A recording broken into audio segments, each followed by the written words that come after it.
Salut, c'est Dany, bienvenue sur Bricomatos. Aujourd'hui, on va parler d'une machine un petit peu particulière, mais ça sera juste après l'intro.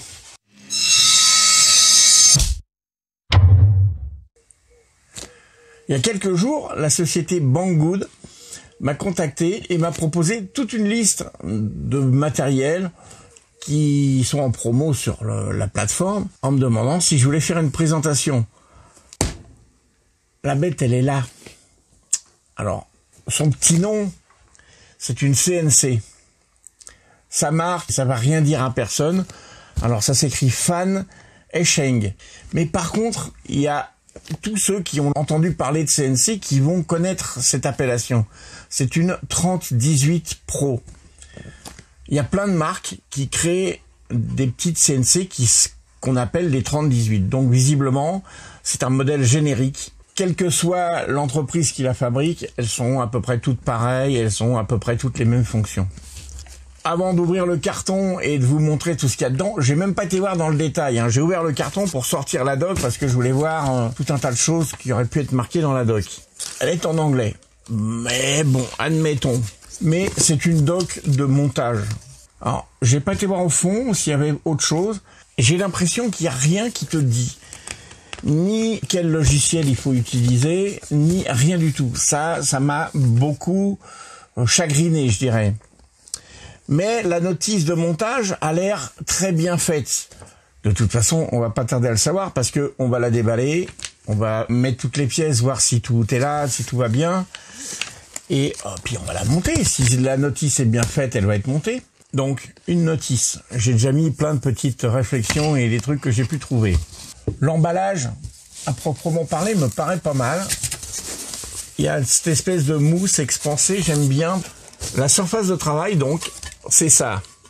Alors, je vais voir si j'ai dit une connerie. Est-ce que 30-18, c'est 30 cm? Oui. Par 18, bah oui. Donc, l'appellation 30-18, parce que c'est la taille du plateau. On a ça, alors j'appelle ça des coulisses, ça a peut-être un autre nom, mais j'appelle ça des coulisses. Je vous montre à quoi ça sert. Vous avez des petits trucs comme ça vient se mettre dedans, c'est comme une sorte de roulement à billes très long, et ça permet de faire coulisser une pièce sur un axe. Donc ça, c'est les 4 coulisses pour le plateau. Là, on a une autre coulisse avec un pas de vis, donc c'est la partie qui va entraîner le plateau pour le faire bouger. Alors là, on a des pièces qu'ils appellent des bakélite.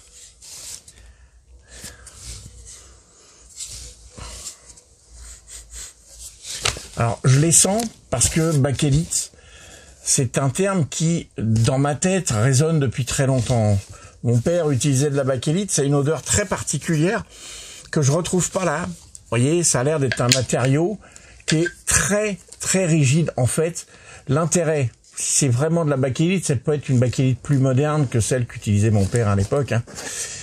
L'intérêt, c'est que c'est extrêmement rigide, ça ne fléchit pas et ça s'usine très très bien. C'est pas comme certains composants plastiques, c'est bien mieux. Ces deux profilés, si j'en crois la photo, c'est les deux montants qui vont supporter l'axe du moteur, l'axe Y. Non, comme ça, c'est l'axe X, pardon. Donc, on a deux coulisses courtes avec une vis de même taille. Ça, c'est l'axe Y. Donc, pour la faire courte, X, c'est l'axe qui va de gauche à droite. Y, c'est l'axe qui va dans le sens avant-arrière. Et Z, c'est l'axe vertical. C'est pareil sur toutes les machines. Bon, le graveur que je vous ai présenté, il n'y a pas d'axe Z vu que ça ne monte pas et ça ne descend pas. En revanche, les imprimantes 3D, il y a un axe Z. Donc, ça, c'est l'axe Y. Donc, avant-arrière. Et les trois qui sont plus longues, elles, c'est l'axe X. Donc, deux tiges, pareil, et un axe fileté. La partie inférieure, il y a plusieurs étages. C'est comme les boîtes de chocolat. Oh là, il y a du monde. Alors, oh, ça c'est joli. Ils ont mis, je dirais bien toute la visserie. Il y a des ressorts. des ressorts, des vis, il y a des clés. Ça a l'air d'être des coupleurs. Il y a des clés Allen. Dans une espèce de petite boîte en plastique qui est très sympathique. J'aime bien, c'est preuve de sérieux. Ça, je pense que c'est une boîte de fraises. On vérifiera si elles sont toutes identiques ou pas. On a un moteur. Donc on doit en avoir un second. Pas un troisième, parce que le troisième, il est là. Et ça, c'est le moteur de la fraise. Alors là, par contre, on a beaucoup plus de cran. Le moteur de la fraise, c'est un moteur... On dirait un moteur de perceuse sans fil, par exemple. Mais pas brushless. En même temps, on n'en a rien à foutre. Ça n'a aucun intérêt sur une CNC. Sur une CNC, on a besoin d'un moteur qui va très vite. Avec un mandrin. Alors, vu que vous êtes au-dessus, vous voyez bien. Je vais ouvrir le mandrin parce que ces mandrins là, c'est vraiment super bien. J'aime beaucoup. Alors l'intérêt, c'est que de ce que je peux en juger, c'est standard ça. Ça a l'air d'être du 1/8 de pouce. Donc 1/8 de pouce, c'est 3,17 mm. Un quart, c'est 6,35, le double. 1/2 pouce, bah, c'est encore le double, hein, c'est 12,7. Vous vous rappelez la 12,7, là, le truc qu'on avait sur les chars, là. Et 1 pouce, 25 mm. Et des poussières. 25,4 pour être exact. Donc, on a cet ensemble qui est pas mal, avec un coupleur bleu, donc c'est effectivement bien un coupleur. Alors, le plastique a l'air de bonne qualité. On a, pareil, celui qui a le filetage, qui est au milieu. Donc, c'est le même montage, positionnement, avec un positionnement différent.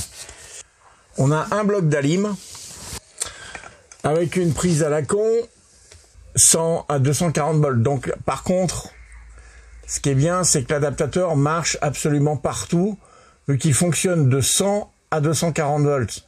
Sortie 24 volts, 5 ampères, donc c'est pas mal. La carte électronique, oh, elle est marrante, elle est toute petite.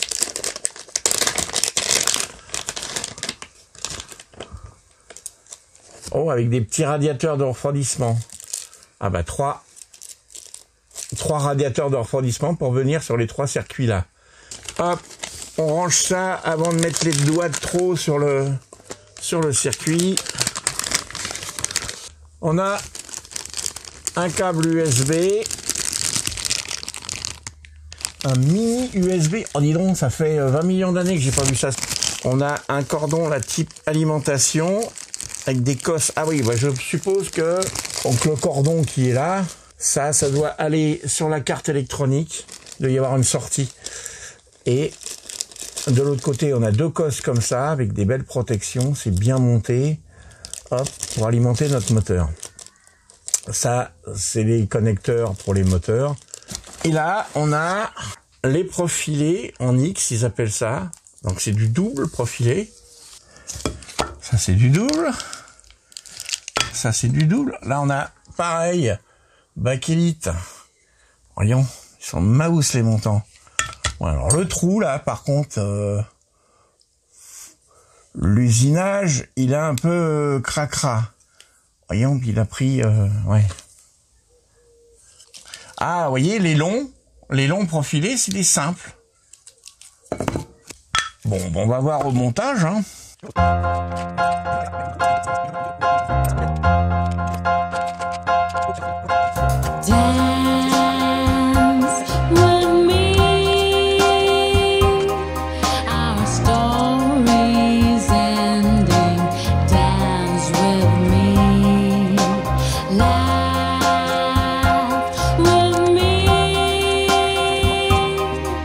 The miles are stones in front of me.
Parce que vous voyez, par contre, là, moi, déjà, je vois un tout petit défaut.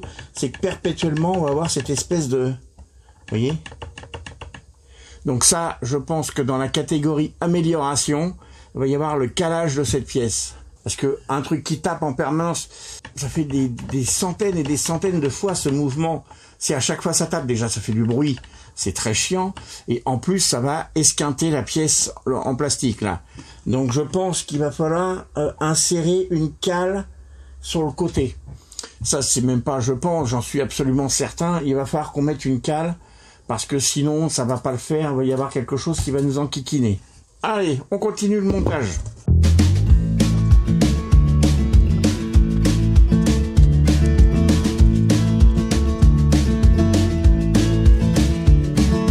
Gonna find my way back home, back to where I most belong.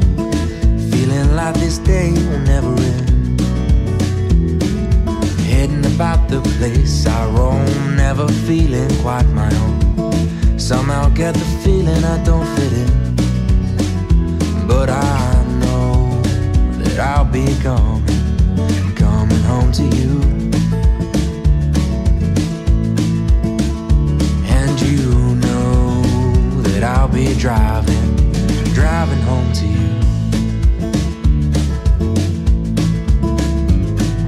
30,000 miles seems far to a man who hasn't fallen quite as hard as I did for you.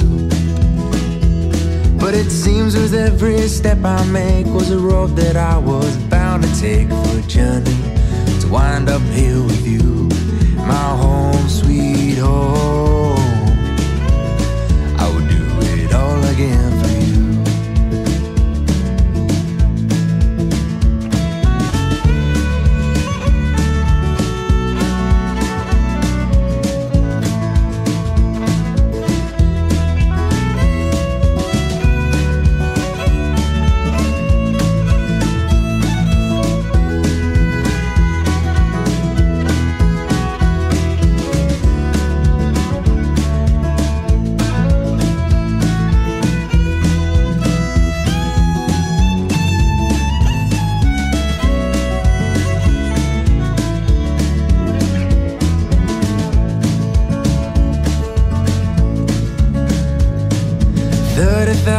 Miles seems far to a man who hasn't fallen quite as hard as I did for you. Whoa, but it seems with every step I make was a road that I was bound to take for a journey to wind up here with you, my home, sweet home,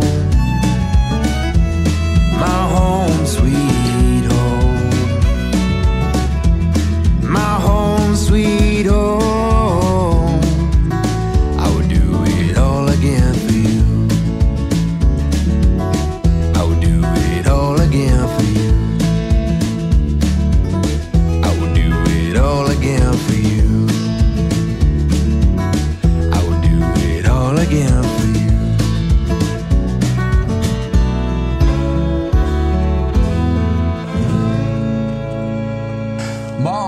Comme les super doués, ils m'ont filé une prise à la con. De toute façon, il aurait fallu que je le fasse un jour ou l'autre. Le boîtier n'étant pas ouvrable, on va juste couper la prise. Hop. On va y mettre une prise 16 ampères française, normale. On va bien étamer. On va essayer de charger un petit peu. Un contact un peu plus costaud.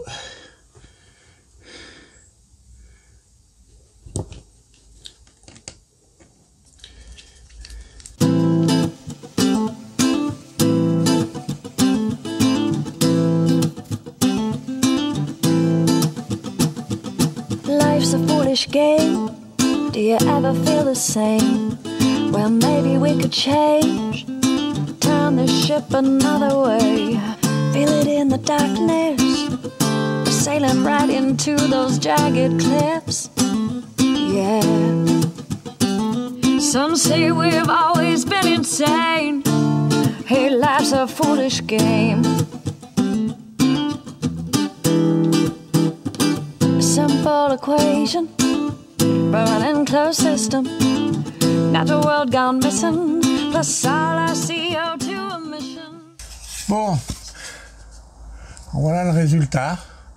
On voit pas bien, c'est un circuit imprimé, hein, c'est fait pour de l'électronique, mais j'avais que ça sous la main comme modèle. D'ailleurs, ce qui est très intéressant, c'est que pour trouver des modèles de gravure basiques, c'est un pataquès, il n'y a personne qui en donne, c'est très compliqué. Alors je vais faire une sorte de conclusion pour cette machine. Je voudrais en premier lieu mettre en garde ceux qui voudraient acquérir ce genre de machine. Quand on achète une CNC de ce type, quel que soit l'endroit d'ailleurs, hein, il faut bien se dire qu'on a une machine de base. Je sais pas les autres fabricants, les autres distributeurs, mais ça c'est une machine qui arrive, on va dire, quasiment nue. T'as un bâti, t'as une carte électronique, point. Tu n'as absolument pas d'interface, t'as rien. Faut savoir que après, tu vas devoir te battre avec logiciel, la configuration. Il n'y a rien qui est expliqué nulle part. Donc si tu n'as pas de notion du tout de CNC, de gravure, d'impression 3D et tout ça, ça va être très très compliqué à la base. Donc vraiment, ça c'est très important à savoir. Avant d'acheter une CNC comme ça, avant tout, faut soit trouver quelqu'un qui en a une dans nos connaissances et aller apprendre avec lui à s'en servir. Après, acheter la machine. Soit faut passer son chemin, clairement. Alors maintenant, la machine en elle-même, le bien, le pas bien. Niveau matériaux, je dirais qu'elle est bien. J'ai pas d'axe de traviole. Ce que j'appelle les coulisses, c'est pas de la plus grande qualité, mais c'est honnête dans l'ensemble. Il n'y a rien qui glandouille. Il y a que l'espèce de truc que je vous ai montré. Bon, bah ça c'est calé. Il n'y a pas de problème. Ça va à peu près. Les seuls problèmes que j'ai eus, c'est des problèmes de gestion informatique, je dirais purement et simplement. Savoir que sur cette machine, pour ceux qui savent de quoi je parle, c'est un GRBL version 0.9. Donc attention, si vous utilisez certains programmes, il faut que ça soit adapté à cette version du logiciel. On t'explique nulle part comment faire la mise à jour de l'électronique. Personne te dit ni quand, ni où, ni comment faire la mise à jour. En bref, c'est un grand démerde-toi à croire que personne veut le faire. Alors comme là, c'est une vidéo de présentation de ce matériel, j'ai présenté le matos. Je vous ai montré un exemple que j'ai fait. Hein. J'avais fait une préversion, on voit bien, là c'est super gravé. D'ailleurs, beaucoup trop. Si ça avait été un circuit imprimé, je serais passé au travers. Voilà, donc c'est une petite CNC. En tant que telle, je pense qu'elle est très bien. Mais à mon grand regret, il manque beaucoup de choses. Avis aux fabricants. Celui-là déjà, pour commencer, le Fan Sheng. Hein, si Banggood, qui m'a envoyé la machine, peut avoir un petit impact sur ces gens-là, dites-leur de fournir avec au moins des adresses, parce que c'est important aussi. Il faut un tout petit peu d'accompagnement pour les débutants. Niveau mécanique, en parlant plus en avant du moteur, il n'y a rien de marqué sur le moteur. Tu sais pas quelle tension, tu sais pas quel nombre de tours minutes, pas de marque, pas de modèle, rien, que dalle, que dalle, que dalle. Alors ça, par contre, ça c'est mauvais point, c'est le fabricant, là, c'est pas une histoire de logiciel. Donc ça, c'est pas très bon. Pour en finir avec la machine, moi, je valide pas cette machine pour la simple bonne raison que il y a plein de petites conneries qui me plaisent moyennement. Elle est potentiellement pas mauvaise, mais je la recommande pas pour les débutants. Maintenant, quelqu'un qui a des bonnes notions de G-code, j'ai bien dit, hein, de G-code. Déjà, faut savoir dessiner avec un logiciel approprié, donc Inkscape, ce que vous voulez. Après, faut avoir des notions du logiciel qui permet de transformer ce dessin en G-code. Le G-code, c'est le langage que connaît cette machine. Et si tu ne connais ni l'un ni l'autre, te lance pas là-dedans. Moi, ce que je reproche aux fabricants, c'est qu'il y a zéro accompagnement de ça. C'est ma conception, c'est peut-être propre qu'à moi. Mais pour moi, une machine, quand on te livre une machine, elle doit être fonctionnelle. Je vais reprendre l'exemple des imprimantes 3D. C'est pas plus simple une imprimante 3D. Faut pas se leurrer, hein. C'est tout aussi compliqué. Seulement là, tu as tout. Une imprimante 3D, on te donne une clé, souvent une clé USB. Tu la mets dedans. Tu as des fichiers exemples que tu peux utiliser, dans le fameux petit bateau et tout ça. Et tu mets du filament, tu suis, on t'explique comment faire le nivellement du plateau et ainsi de suite. On t'explique tout. Tu es accompagné jusqu'au bout. Tu peux lancer et faire ta première impression, imprimer ton petit bateau. Après, on va pas te prendre par la main pour faire le reste. Mais on te donne un truc qui est fonctionnel, on te dit, regarde, ça fonctionne comme ça. Pour cette CNC, c'est rien, il n'y a rien, que dalle. Ça, c'est mon gros point noir. Deuxième truc, alors ça c'est peut-être une erreur de leur part, j'ai eu une prise américaine, donc ça change, j'étais obligé de couper pour mettre une prise normale, vous avez vu ça dans la vidéo. Je le répète quand même, mécaniquement parlant, elle est bien, les pièces sont propres, il n'y a pas de défaut, mais ça va pas. Encore une autre chose, avis aux fabricants, mettez des fins de course, d'usine. Ça coûte que dalle. Pour ceux qui ne connaissent pas, ça, c'est un interrupteur fin de course qui fait quand le chariot va arriver en bout de course, ça appuie, clac, sur le petit interrupteur qui est au bout et ça va couper le moteur. Ce qui fait que ça ne va jamais taper. Ça va arriver au bout, clac, tu as une sécurité et le chariot va s'arrêter. Alors ça, c'est des améliorations. Je les ai achetés, je vais tout monter là-dessus et je vais refaire une vidéo explicative pour les gros débutants. C'est-à-dire, comme moi, il n'y a pas longtemps, là, celui qui achète ou à qui on offre une CNC pour lui faire plaisir, qui ouvre la boîte, qui va pas savoir s'en servir. Il fait quoi? Il la jette, il la revend? Ben non, si c'est un truc qui est intéressant, parce que c'est rigolo de graver des petits trucs comme ça. Chacun y verra son plaisir ou pas. Mais quand tu commences à te dire, tiens, j'achèterais bien une CNC, c'est que tu as envie de faire des trucs, que tu as l'esprit créatif et que tu as envie de construire des choses. Donc, cette CNC, pourquoi pas, mais attention, il faut de l'accompagnement. Et je vais donc refaire une vidéo qui sera plus une vidéo d'accompagnement pour les débutants. Si vous êtes toujours là, je vous remercie d'avoir regardé cette vidéo jusqu'au bout. Et je vous dis à très bientôt pour une nouvelle vidéo.